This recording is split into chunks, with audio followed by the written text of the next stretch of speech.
ಯಶಸ್ವಿಯಾಗಿ ಜರುಗಿದ ಮಂಕುತಿಮ್ಮನ ಕಗ್ಗ ವಿಶ್ಲೇಷಣೆ. ಬೆಂಗಳೂರು. ಡಿವಿಜಿರವರ ಮಂಕುತಿಮ್ಮನ ಕಗ್ಗವನ್ನು ಪುಟಾಣಿಗಳಾದ ಚಿರಂಜೀವಿ ಆರ್ಯ ಮತ್ತು ಕುಮಾರಿ ಗಾರ್ಗಿ ನೆರೆದವರ ಮನಮುಟ್ಟುವಂತೆ ವಾಚಿಸಿ ಮತ್ತು ವ್ಯಾಖ್ಯಾನ ಮಾಡಿದ್ದು ಮಾತಿನ ಮನೆಯ 114ನೆಯ ಕಾರ್ಯಕ್ರಮದ ವೈಶಿಷ್ಟ್ಯವಾಗಿತ್ತು. ಸುಮಾರು 1 ಗಂಟೆಗಳ ಕಾಲ ನಡೆದ ಈ ಪುಟಾಣಿಗಳ ವಾಗ್ಝರಿಗೆ ಸಭಿಕರು ತಲೆದೂಗಿದ್ರು.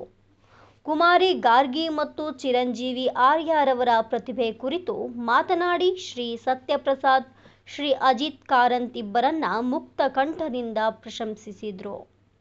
ಇಂತಹ ಒಳ್ಳೆಯ ಕಾರ್ಯಕ್ರಮ ಆಯೋಜಿಸುತ್ತಿರುವ ಮಾತಿನ ಮನೆಯ ಸಂಸ್ಥಾಪಕ ಶ್ರೀ ರಾ. ಸು. ವೆಂಕಟೇಶ್ ಅವರನ್ನ ಇಂಡಿಯನ್ ದಿವ್ಯಾಂಗ ಎಂಪವರ್ಮೆಂಟ್ ಅಸೋಸಿಯೇಷನ್ ಅಧ್ಯಕ್ಷ ಶ್ರೀ ಕೊಡಕಲ್ ಶಿವಪ್ರಸಾದ್ ಅವರು ಅಭಿನಂದಿಸಿದರಲ್ಲದೆ, ಇಷ್ಟು ಎಳೆಯ ಪ್ರಾಯದಲ್ಲಿ ಕ್ರಮಬದ್ಧವಾಗಿ ವಿವರಣೆ ನೀಡುವ ಮಕ್ಕಳಿಬ್ಬರ ಜಾಣ್ಮೆಗೆ ವಿಸ್ಮಯಗೊಂಡಿದ್ದೇನೆ ಎಂದು ತಿಳಿಸಿದರು. ಆರಂಭದಲ್ಲಿ ನಾಡಗೀತೆಯೊಂದಿಗೆ ಆರಂಭವಾದ ಕಾರ್ಯಕ್ರಮ ಮಾತಿನ ಮನೆಯ ರಾ. ಸು. ವೆಂಕಟೇಶ್ ಅವರ ಸ್ವಾಗತ ಮತ್ತು ಪ್ರಾಸ್ತಾವಿಕ ನುಡಿಗಳೊಂದಿಗೆ ನಡೆದು, ಕಾರ್ಯಕ್ರಮದ ಕೊನೆಯಲ್ಲಿ ಇವರನ್ನ ಮಾತಿನ ಮನೆಯ ಪರವಾಗಿ ಗೌರವಿಸಲಾಯಿತು. ಕಾರ್ಯಕ್ರಮದ ನಿರೂಪಣೆಯನ್ನ ಶೈಲಸುತೆ ರಂಜಿತಾ ನಿರ್ವಹಿಸಿದರು. ವರದಿ ಕೊಡಕಲ್ ಶಿವಪ್ರಸಾದ್.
ಪ್ರಸಿದ್ಧವಾದ ಕೃತಿ ಮಂಕುತಿಮ್ಮನ ಕಗ್ಗ.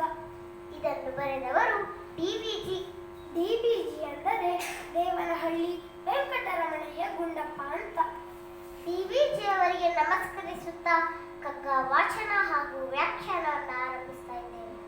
ಶ್ರೀ ವಿಷ್ಣು ವಿಶ್ವಾದಿ ಮೂಲ ಮಾಯಾ ಲೋಲ ದೇವ ಸರ್ವೇಶ ಪರಬೊಮ್ಮನಿಂದು ಜನಂ ಆವುದನು ಕಾಣದೊಡ ಅಳ್ತಿಯಂ ನಂಬಿಹುದೋ ಆ ವಿಚಿತ್ರಕ್ಕೆ ನಮಿಸೋ ಮಂಕುತಿಮ್ಮ ಮಂಕುತಿಮ್ಮ ತರಚುಗಾಯವ ಕೆರೆದು ಹುಣ್ಣನಾಗಿ ಪುದು ಕಪಿ ಕೊರತೆಯೊಂದನು ನೀನು ನೆನೆದು ಕೆರಳಿ ಧರೆಯೆಲ್ಲವನು ಶಪಿಸಿ ಮನದಿ ನರಕವ ನಿಲ್ಲಿಸಿ ನರಳುವುದು ಬದುಕೇನು ಮಂಕುತಿಮ್ಮ ಮಂಕುತಿಮ್ಮ. ಒಂದು ದೊಡ್ಡ ಕಾಡಿತ್ತು. ಆ ಕಾಡಿನಲ್ಲಿ ಕಪ್ಪಿಗಳ ಗುಂಪು ವಾಸವಾಗಿತ್ತು. ಆ ಕಪ್ಪಿಗಳ ಗುಂಪಲ್ಲಿ ಒಂದು ಮರಿಕಪ್ಪಿ ಇತ್ತು.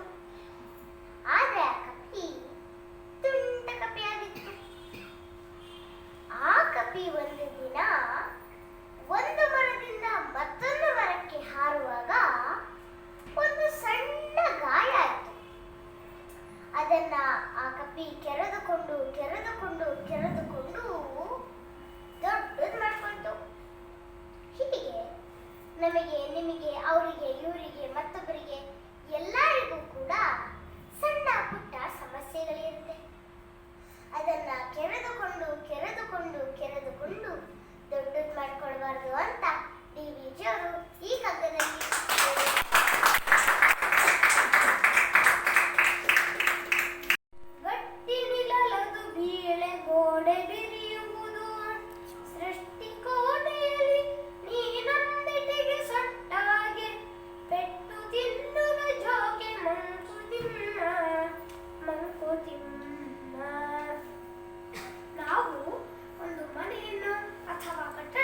ಕಟ್ಟುವಾಗ ಇಟ್ಟಿಗೆಗಳನ್ನು ಸರಿಯಾಗಿ ಜೋಡಿಸದೇ ಇದ್ರೆ ಏನಾಗುತ್ತೆ?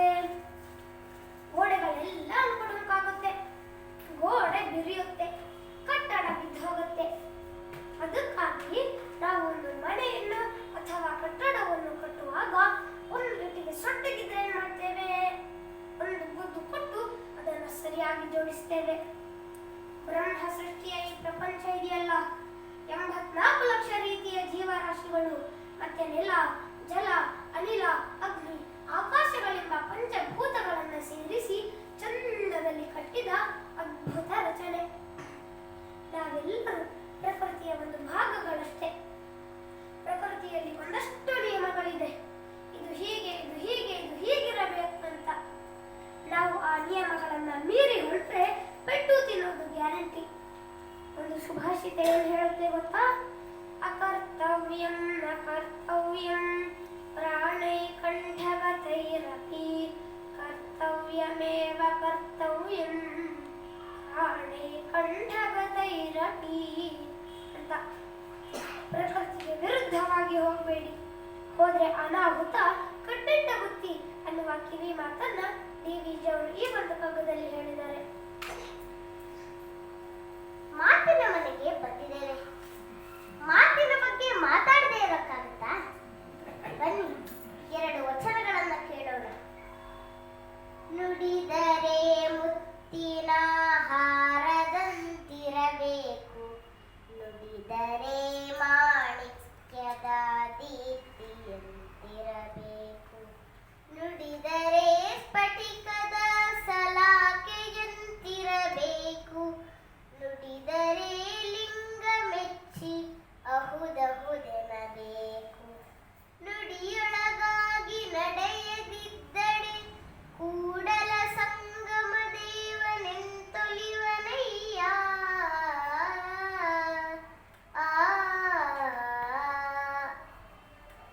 ಮಾತಿನ ಬಗ್ಗೆ ಒಂದು ಸುಭಾಷಿತ ಹೇಳುತ್ತೆ, ಪ್ರಿಯ ವಾಕ್ಯ ಪ್ರಧಾನೇನ ಸರ್ವೇ ತುಷ್ಯಂತಿ ಜಂತವಃ ತಸ್ಮಾತ್ ತದೇವ ವಕ್ತವ್ಯಂ ವಚನೆ ಕಾದರಿದ್ರತಾ ಅಂತ. ಮಾತಿನ ಬಗ್ಗೆ ಸರ್ವಜ್ಞ ಕವಿ ಹೇಳ್ತಾನೆ, ಮಾತು ಬಲ್ಲಾತಂಗೆ ಮಾತೊಂದು ಮಾಣಿಕವು, ಮಾತ ತಾನ್ ಅರಿಯದ ಧಮಂಗೆ ಮಾಣಿಕವು ತೂತು ಬಿದ್ದಂತೆ ಸರ್ವಜ್ಞ ಅಂತ. ಇನ್ನೊಂದು ಹೇಳ್ತಾನೆ, ಮಾತಿನಿಮ್ನಗೆ ನುಡಿಯು ಮಾತಿನಿಂಹಗೆ ಕೊಲೆಯು, ಮಾತಿನಿಂ ಸರ್ವ ಸಂಪದವು, ಜಗದೊಳಗೆ ಮಾತೇ ಮಾಣಿಕವು ಸರ್ವಜ್ಞ ಅಂತ. ಡಿ.ವಿ.ಜಿ. ಅವರ ಮಾತಿನ ಬಗ್ಗೆ ಒಂದು ಕಗ್ಗದಲ್ಲಿ ಹೇಳ್ತಾರೆ, ಸ್ಮಿತವಿರಲಿ ವದನದಲ್ಲಿ, ಕಿವಿಗೆ ಕೇಳಿಸದಿರಲಿ, ಹಿತವಿರಲಿ ವಚನದಲ್ಲಿ, ಋತವ ಬಿಡದಿರಲಿ ಅಂತ.